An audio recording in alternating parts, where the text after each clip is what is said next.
Hello class, this is Sean Gartland, EMT Basic with Bristol Fire and Rescue.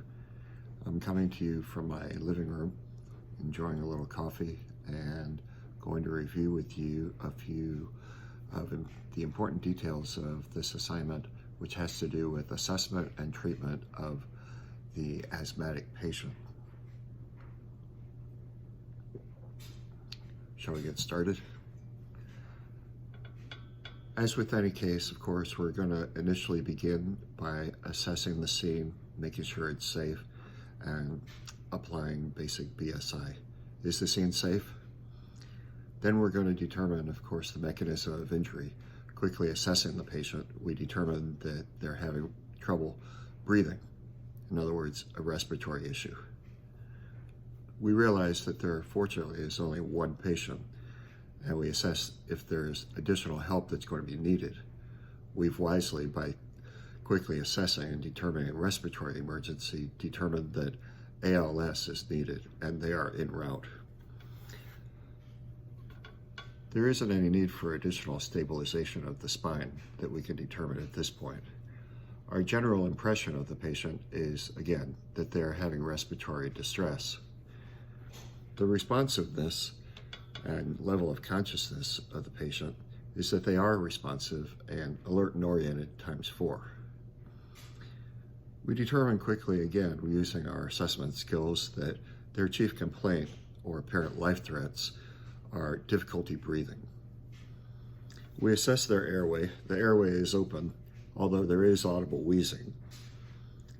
We indicate appropriate oxygen therapy by realizing that the rate and type of breathing is labored and with great difficulty.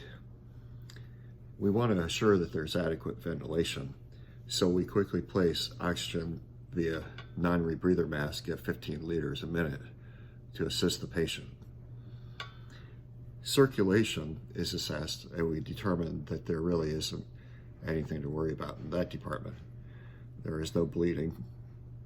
Pulse, however, is tachycardic, bouncing. Skin seems to be a little pale, moist, cool. We identify the priority of the patient, realizing their high priority.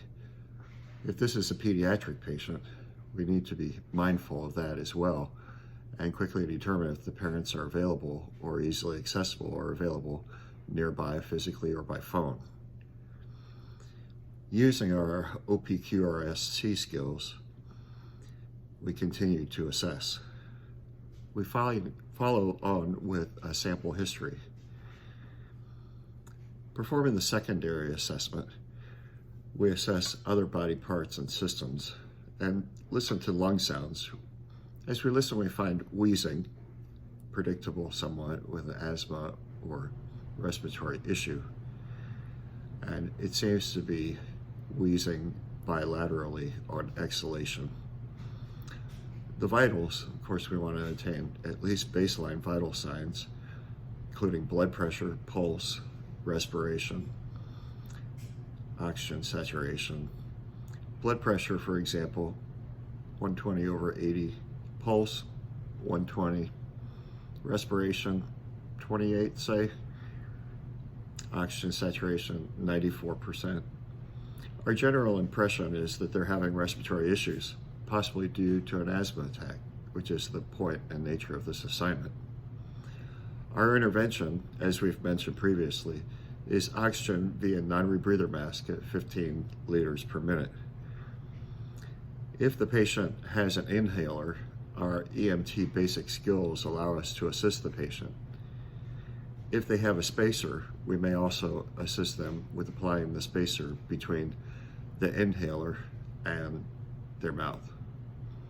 We want to, as we're assisting the patient with the inhaler, make sure that there are enough dosages left by looking at the end of the inhaler at the dial number indicating the dosage or dosages that are left.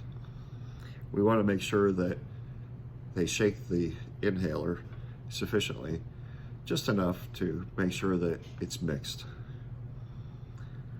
We want to assist them, making sure that they do breathe out thoroughly, breathe in as they're inhaling, and hold it for 10 seconds.